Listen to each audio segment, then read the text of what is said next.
GST നടപ്പിലാക്കിയതിൻ്റെ ഭാഗമായിട്ട് ഓരോ വർഷം കിട്ടിക്കൊണ്ടിരുന്നത് 12,000 കോടി രൂപയാണ് കോമ്പൻസേഷൻ. ഇപ്പോൾ സീറോയാണ്.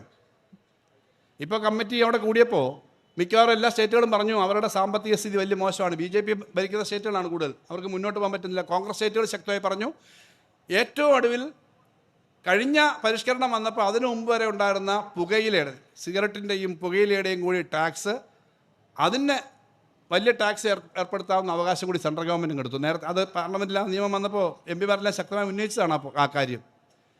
പണ്ട് ധനകാര്യമന്ത്രിമാർ ബഡ്ജറ്റ് അവതരിപ്പിക്കാൻ പോകുമ്പോൾ പത്രത്തിൽ അടിക്കുറിപ്പ് വരും, അല്ലെങ്കിൽ TV-ക്കാർ പറയും എന്താ പഞ്ചസാരക്ക് മധുരം കുറയുമോ, പുകയിലയുടെ വില കൂടുമോ എന്നൊക്കെ. ഇപ്പോൾ അതൊന്നും അല്ല, കേന്ദ്രമാണ്. പക്ഷേ ആ പുകയിലയുടെ തന്നെ അവകാശം GST കൗൺസിലായിരുന്നു, അതും അങ്ങെടുത്തു. ഞാൻ ദീർഘിപ്പിക്കുകയല്ല. ഇങ്ങനെ ഓരോന്ന് പിടിച്ചു പറിച്ചുകൊണ്ട് പോകുന്ന ജനാധിപത്യ വിരുദ്ധമായ ഒരു ലോകമാണ്, ഒരു നാടാണ്.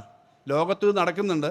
കഴിഞ്ഞ ദിവസം അമേരിക്കൻ പ്രസിഡന്റ് പറഞ്ഞു, Modi is my friend, is very nice man, he may accept what I M requesting. എന്നിട്ട് പറഞ്ഞു താരിഫ് ഇനിയും ഇവിടുത്തെ താരിഫ് കുറയ്ക്കും, അതർവൈസ് ഐ വിൽ ചാർജ് 600%. ഒരക്ഷരം പറഞ്ഞ് കേട്ടില്ല ഇന്ത്യ ഗവൺമെൻറ്. 600%, 500% തനിക്ക് ഇഷ്ടമുണ്ടെങ്കിൽ ടാക്സ് കൂട്ടും, തനിക്ക് ഇഷ്ടമല്ലെങ്കിൽ ഒരു രാജ്യത്തെ പെട്രോളിയം ഉണ്ടെങ്കിൽ ഒരു രാജ്യത്തെ പ്രസിഡന്റിനെയും അവിടുത്തെ പ്രസിഡന്റിൻ്റെ ഭാര്യയും അവിടുന്ന് പിടിച്ചോണ്ട് പോകും. ഗ്രനാഡ എന്ന് പറയുന്ന, ഗ്രീൻലാൻഡ് എന്ന് പറയുന്ന രാജ്യത്തെ ഞാൻ എടുക്കുക എന്ന് പണ്ടൊരാൾ പറഞ്ഞ പോലെ ആ രാജ്യത്തെ ഞാൻ എടുക്കുക എന്ന് പറഞ്ഞിട്ട് എടുക്കാൻ പോകുന്നു. ഇതൊക്കെ നടക്കുന്നൊരു ജനാധിപത്യ ധ്വംസനത്തിൻ്റെ നാളുകളിൽ ആ നാടിൻ്റെ അതേ രീതിയിലാണ്. കേരളത്തിന് ടാക്സ് കിട്ടുക എന്ന് പറഞ്ഞാൽ ആരുടെ ഔദാര്യമല്ല. തമിഴ്നാടിനും ആന്ധ്രയ്ക്കും UP-ക്കും ഒക്കെ കിട്ടേണ്ടത് അതേ ഫിസ്ക്കൽ ഫെഡറലിസത്തിൻ്റെ ഭാഗമാണ്.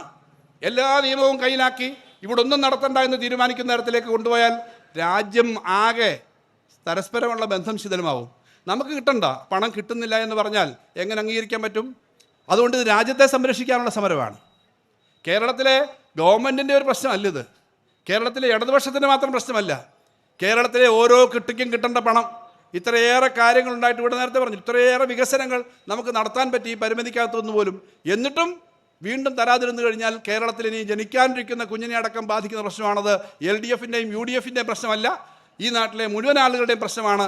ആ പ്രശ്നമെന്ന നിലയിൽ ഇത് ആ ഗൗരവത്തോടു കൂടി ഏറ്റെടുക്കുവാൻ വേണ്ടിയിട്ടുള്ളൊരു വലിയ പരിപാടിയാണ്. കേരളത്തിലെ ജനങ്ങളെ ഇന്ന് ഭരണരംഗത്ത് അവർക്കൊപ്പം നിൽക്കുന്നൊരു ഗവൺമെൻറ് എന്ന നിലയിൽ ഇങ്ങനൊരു പരിപാടി സംഘടിപ്പിക്കുവാൻ LDF ഗവൺമെൻറ് ആലോചിച്ചത് ബഹുമാനപ്പെട്ട മുഖ്യമന്ത്രിയുടെ നേതൃത്വത്തിൽ